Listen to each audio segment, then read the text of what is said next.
मंदसौर की रहने वाली प्रगति कोठी फोड़ा यूक्रेन की लवी में रहती है और वहीं से एमबीबीएस में उसका तीसरा साल भी है। युद्ध के हालात में फंसी प्रगति के पास जो मोबाइल है वह भी खराब हो गया, जिसकी वजह से वह अपने घर वालों से सीधे बात भी नहीं कर पा रही है। उसे जब भी घर वालों से बात करनी होती है तो बड़ी मुश्किल से अपने दोस्तों के फोन से वह भारत अपने परिवार से बात कर पाती है।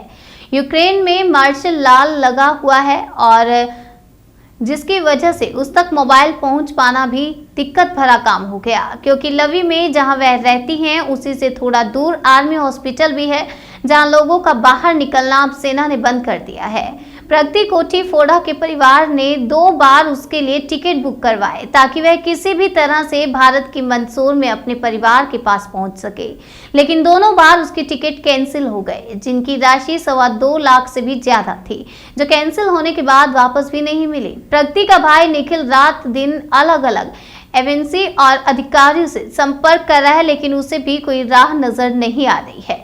उनका कहना है कि उसे कहीं से भी किसी भी तरह की कोई भी मदद का आश्वासन अभी तक नहीं मिला है। प्रगति बचपन से ही अपने नाम के आगे डॉक्टर लगाने का शौक रखती थी, तो घर वालों ने उसे डॉक्टर बनाने की ठान ली थी। प्रगति ने भारत में भी पीएमटी के लिए कोशिश की थी, लेकिन सफलता थोड़ी ही दूर रह गई थी और ऐसे में उसके परिवार ने उसका डॉक्टर बनने का सपना पूरा करने के लिए उसे यूक्रेन भेज दिया था। लेकिन अब कहीं ना कहीं परिवार अपने फैसले पर दुखी होता नजर आ रहा है। प्रगति अपने दादा की बहुत चहेती है।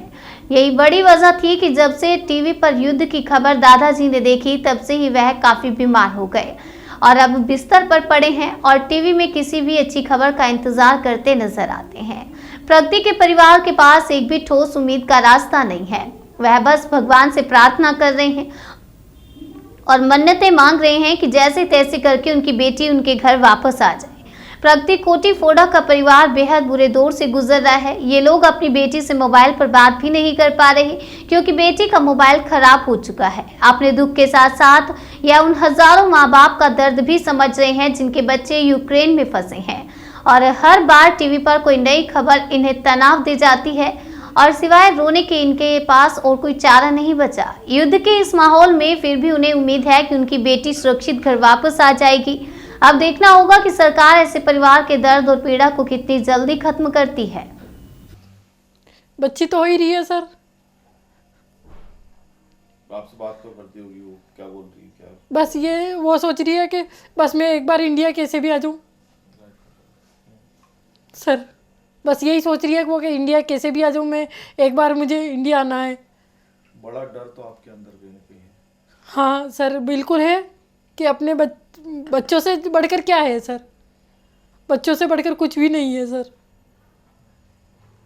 बस ये कैसे भी करके ना आप इंडियन गवर्नमेंट्स को बोलिए कि हेल्प करें उनकी, और हमें आशा है कि वो तो करेगी ही सही। इंडियन गवर्नमेंट्स कर रही है हेल्प, और लेकिन सभी के माँ बाप एक समान है और सभी को डर है ये कि मतलब हमारे बच्चे वहाँ फंसे हुए हैं सर।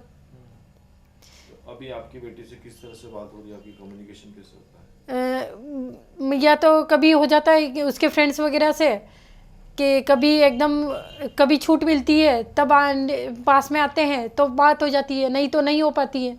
अभी आपका दिन रात कैसे कट रहे हैं टीवी देख देख के? नहीं, दिन रात हमारे को खाना पीना तो छूट ही गया है सर के, और बस दिन भर टीवी देखते हैं। तो बस ये न्यूज़ में सुन के तो इसके दादाजी तो बिल्कुल ही बीमार हो गए, बिस्तर पकड़ लिया उन्होंने। तो आप मतलब पर्टिकुलर देख लीजिए भली, आप इसको पर्टिकुलर देख सकते हो कि आपके सामने ही सोए हुए हैं। तो क्या ना चीज़ें मैं टिकट की ये प्रॉब्लम हो रही है कि सर हमने 2 बार तो टिकट करवा दिया है और न तो वापस रिफ़ंड आ रहा है न कुछ हुआ है सर। और मेरे को इतना भी मैं अमाउंट से नहीं दे सकती हूँ कि मतलब वापस अपन तीसरी बार भी टिकट करवाओ। अब लेकिन कैसे भी करके अपने बच्चे से बढ़कर कुछ नहीं है, इसलिए मुझे कहीं से भी उधार लेके मैं अपने बच्चे को लाना चाहती हूँ। लेकिन इंडियन गवर्नमेंट्स भी मेरी हेल्प करे कि आप थोड़ी सी सहायता करके इन बच्चे को कैसे भी निकाल के ले आए वहाँ से। अच्छा, एक बात बताइए, उसका आपने बताया उसका मोबाइल भी काम नहीं कर रहा है। हाँ, उसका मोबाइल बिल्कुल काम नहीं कर रहा है। अब मैं बच्ची से बात कैसे करूँ? सबसे बड़ी प्रॉब्लम ही ये हो रही है मेरे साथ कि बच्ची से बात कैसे करूँ, कि बच्ची से बात करने में भी उसके फ्रेंड्स वगैरह थोड़ी सी डिस्टेंस में रहते हैं, लेकिन कभी कभार। जी, क्या नाम है आपका? मेरा नाम निखिल कोटीफोड़ा है। मेरी लिटिल सिस्टर प्रगति कोटीफोड़ा यूक्रेन में एमबीबीएस की डॉक्टरी की पढ़ाई कर रही है। वो वहाँ पे फंसी हुई है। हम उससे प्रॉपरली कम्युनिकेशन भी नहीं कर पा रहे हैं क्योंकि उसका मोबाइल रिसेंटली ख़राब हो चुका है और वो बाहर लेने अगर जाएं तो वहाँ पे प्रॉब्लम फेस करनी पड़ेगी उसे। और दूसरी बात, हम हमारी सिस्टर को हम गवर्नमेंट से और मीडिया से सबसे रिक्वेस्ट करेंगे, क्योंकि आप लोगों के पास मीडिया, गवर्नमेंट और आप लोगों के पास है पावर, कि आप लोग उन सब बच्चे जितने भी इंडियंस स्टूडेंट्स हैं उन सबको वापस लेके आ सकते हैं। कि कल नाइट में मेरी एम्बेसी से बात हुई, एक तो पोलैंड की और एक हंगरी की एम्बेसी से बात हुई मेरी। जो उन्होंने क्या कर रखा है कि जो बॉर्डर से वहाँ पे अपने कैंप सेटअप कर रखे हैं कि अगर कोई भी इंडियन स्टूडेंट अगर उन कैंप्स तक पहुँच जाता है तो उन्हें वो वहाँ से इंडिया तक पहुँचा देते हैं। बट किसी ने मुझे ये सॉल्यूशन नहीं बताया है कि लवी से वो उस कैंप तक कैसे पहुँचे।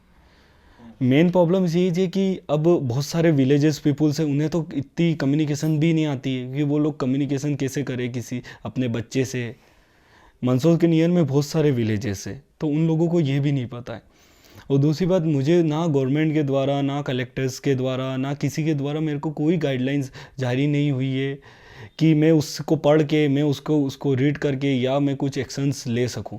सिर्फ पुरानी गाइडलाइंस है अभी मेरे पास। सिर्फ गवर्नमेंट एम्बेसीज ने बोला था कि लवी से बच्चों को बॉर्डर तक पहुंचाया जाएगा, पर उसका भी अभी तक कोई एक्शन नहीं है। क्योंकि और कंटिन्यूस जो वॉर स्टार्ट है और कंटिन्यूस वॉर कीव तक पहुंच चुकी है और कीव से लवी पहुंचने में उसे टाइम नहीं लगेगा। फिर हॉस्टल वगैरह कहाँ पे लोकेटेड है? लवी में हॉस्टल उसका लोकेटेड है जस्ट नियर टू डेनोय हेलोय लेवी मेडिकल यूनिवर्सिटी के पास में ही है उसका हॉस्टल। और जो हॉस्टल है वो उसके पास में आर्मी कैंप्स भी है और आर्मी जस्ट मेरी सिस्टर का जो अपार्टमेंट है उसके अपार्टमेंट के जस्ट 1 या 2 किलोमीटर दूरी उसका वो है आर्मी मेडिकल हॉस्पिटल बना हुआ है। तो इसलिए जो वॉर होगा तो वॉर में सबसे पहले आर्मी को ही टारगेट करा जा रहा है। जो कैंप बने हुए हैं, हॉस्पिटल्स बने हुए हैं, इन्हीं पे टारगेट करा जा रहा है। तो इनसे उनको जान का खतरा बना हुआ है।